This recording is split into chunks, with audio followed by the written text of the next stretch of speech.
وسلم علی رسولہ الکریم اما بعد فاعوذ باللہ من الشیطان الرجیم بسم اللہ الرحمن الرحیم ان اللہ یحب المقسطین صدق اللہ مولانا العظیم۔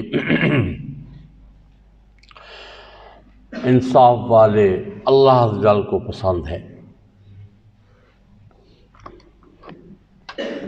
عدل و انصاف،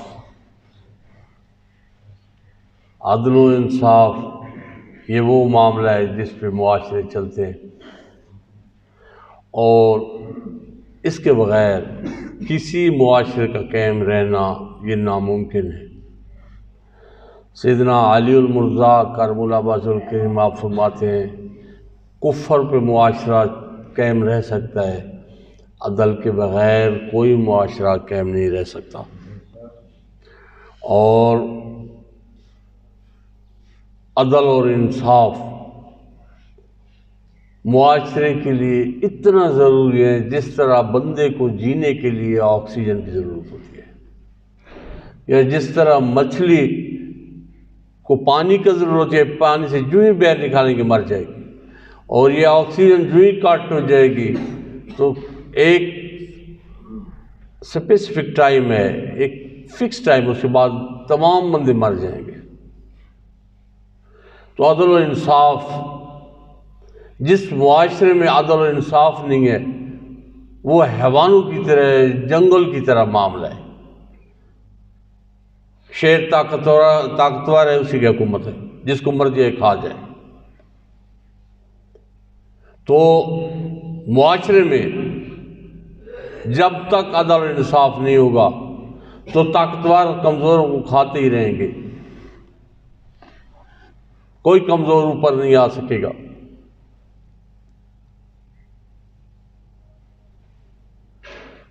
میرے آقا پاک احمد مجتبیٰ سیدنا محمد مصطفیٰ صلی اللہ علیہ وسلم نے عدل اور انصاف کی ایسی شاندار مثالیں قائم کی کہ قیامت تک ہمارے لیے وہ مینار نور ہے۔ جب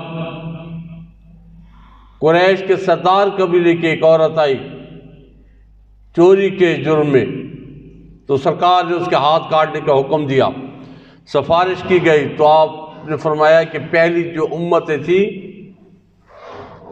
جو پہلی قومیں تھی، اسی لیے برباد ہو گئی کہ جب ان کا کوئی طاقتور جرم کرتا تھا وہ بچ جاتا تھا، اور کوئی کمزور جرم کرتا تھا اس کو ہلاک کر دیا جاتا تھا۔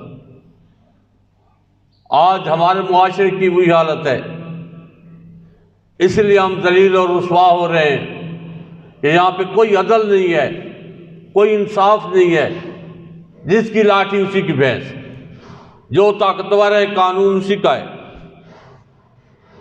انصاف اسی کے ساتھ کیا جاتا ہے۔ دن دہاڑے بندے کو مار دیتے ہیں اور عدلیہ چھوڑ دیتی ہے۔ آپ کے سامنے ہے اس ملک میں کیا نہیں ہو رہا۔ عدل کے نام پہ، یہاں پہ انصاف کے نام پہ ایک کلنک کا ٹیکہ ہے ہم لوگ، جو جس طرح ہمارا معاشرہ چل رہا ہے۔ یہاں پہ کوئی غریب پھنس جائے وہ کبھی نہیں نکلتا اور جیلوں میں سڑ کے مر جاتا ہے، اور کوئی طاقت والا دن دہاڑے بندے کو مار دے، چند دنوں بعد باہر ہوتا ہے۔